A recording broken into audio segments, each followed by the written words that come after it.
गगनचुंबी इमारत से भारी भरकम क्रेन कागज की तरह उड़ गई। पक्के घर टेढ़े मेढ़े हो गए।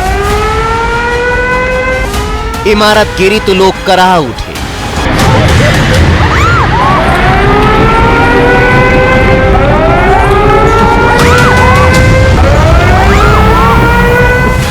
बरसों पुराने पुल की बुनियाद हिल गई। हवा में उड़ान भरने वालों ने जमीन पकड़ ली। यह सब वहां हुआ जहां भूकंप का केंद्र था, यानी म्यांमार में। भूकंप की जद में थाईलैंड भी आया। वहां राजधानी बैंकॉक में क्या हुआ, अब जरा उसका मंजर भी देख लीजिए। बहुमंजिला इमारत जमींदोज हो गई। निर्माणाधीन इमारत गिरी तो धूल का गुबार छा गया। चंद पलों में ये सब क्या हो गया? सवाल ये सब हुआ क्यों? तो इसका जवाब एक शब्द में है, भूकंप। लेकिन भूकंप आते क्यों हैं?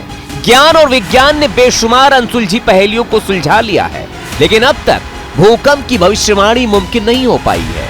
लेकिन वो गुत्थी जरूर सुलझ चुकी है कि शांत सी दिखने वाली धरती बार बार अशांत क्यों हो जाती है।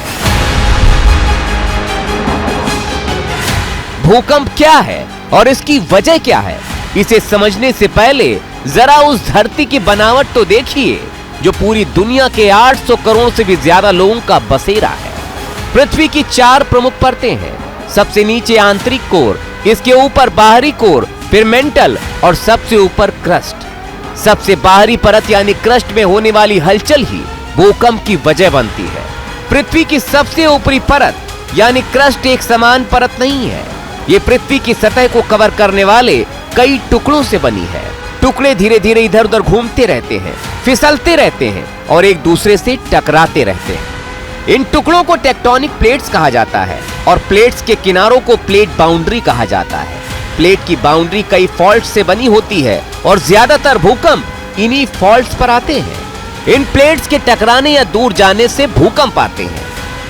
पृथ्वी की जो ऊपरी सतह है, जिसको लिथोस्फीयर कहते हैं, वो एक कंटिन्यूअस लेयर नहीं होकर कई टुकड़ों में बटा है, जिसको कि हम टेक्टोनिक प्लेट्स कहते हैं।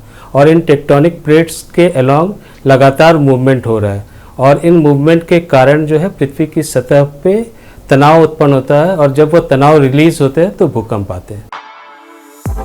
For exclusive and insightful videos, subscribe to our new channel ABP Live Premium. For exclusive and insightful videos, subscribe to our new channel ABP Live Premium.